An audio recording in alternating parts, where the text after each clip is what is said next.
Hello, this is Paige and Yinruojiang. Hi there. The topic for our group presentation is RSA encryption. Our agenda for today is we will start with an introduction. Next, we will move on to how does RSA encryption work. We will be talking about how we should utilize this technology and explore how we should apply this technology. And lastly, we will end this presentation with a conclusion. RSA encryption is an encryption algorithm for securing data and information communicated over the internet. Its acronym is coming from three creators, Ram Rivest, Adi Shamir, and Leonard Adamant. RSA encryption discovery was made public in 1977, and it contains two keys, a private key and a public key. It is based on prime number factorization, while its security strength depends on its key size. In general, the larger the key size, the better. RSA key size is measured in bits. There are 512 bits, 1024 bits, 2048 bits, and 4096 bits in sizes, which the NIST recommends adapting 2048 bits as a standard practice. RSA is more computationally intense than AES and 3DES because RSA is at a lower speed due to its calculation time, and RSA can only encrypt a smaller amount of data at a time. Let's look at this simple diagram here to understand a little bit more. So Joe and his friend May here both have a pair of keys. Joe is the only one who has access to the private key, and Joe has a public key as well. Joe is sharing the public key with his friend May. If Joe wants to send a message to May, he will then use his private key to encrypt a message and send it to May. Then his friend May uses the public key that Joe shared to decrypt the message. In RSA encryption, the messages that we will be encrypting are likely just the key to another encryption algorithm like AES. The reason behind this is because we cannot encrypt a lot of information using RSA. We can only encrypt data whose size is less than or equal to our RSA key size, depending on what RSA key size we're using. For instance, it won't work if I want to encrypt 512 bits of data using a 256 bits RSA key.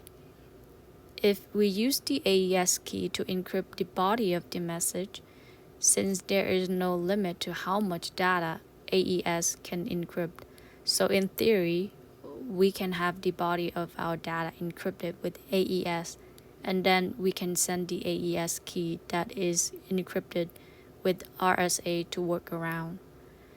Now, I will pass it on to my partner for the second half of the presentation. Now we will introduce our second part of our presentation. How should we utilize this technology? One of the premium applications of the RSA is the use of the digital signature. What is the digital signature? It is the mechanism for binding information to an entity and includes a verification procedure. RSA in this mechanism is able to ensure the information is from the real sender, that is the source authentication. The information is not altered or tampered with, that is data and integrated. The sender cannot deny being the real sender of this information, that is source non-repudiation. And it also has the two main processes. We will introduce the first one is creating a digital signature with the private key. That means first use a hash function to produce a unique hash value. A much smaller hash value can then be equipped with the previous key of the sender, and then to produce a digital signature. And the second process is verifying a digital signature created with the private key. That is mean the receiver must be decrypt the digital signature using the public key of the sender and recalculate the hash value of the digital object. If the calculated hash value does not match the result of the decrypted signature, that is mean either the object has been altered, or maybe the signature was not generated with the private key of the sender. Then we will introduce where do we apply this technology. We may apply this technology in two fields, wireless security and smart cards. The first one is wireless security. RSA algorithm makes the wireless communication more secure. During the 1990s, the WAN wireless local area network was invented. It not only brings the more ability, but also decrease the cable cost. But at the same time, it also brings the serious security issues, such as the need to verify the origins of the information and also the dark attack. However, at that time, the standard IEEE was very easy to break. Then they introduced a new technology named SSL. It used the encryption to ensure the communication safety over the network. It applies in emails, web browsing, and VPNs to guarantee the safe transportation of the information, such as the credit card number or the social insurance number. Secondly, we will introduce the RSA algorithm, makes the creation of the smart cards. What is the smart cards? It's the plastic cards, but with the microprocessor chip, which can store the information, carry out the local processing on the data store, and also perform the calculations.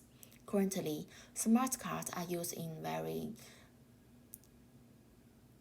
in different films, such as the credit cards, debit cards in e-commerce, house cards, which can store the medical information and patient privacy, and the loyalty cards, which can record the rewards points, which can redeem the gift, and also cards for massive transit, which can store the transportation value.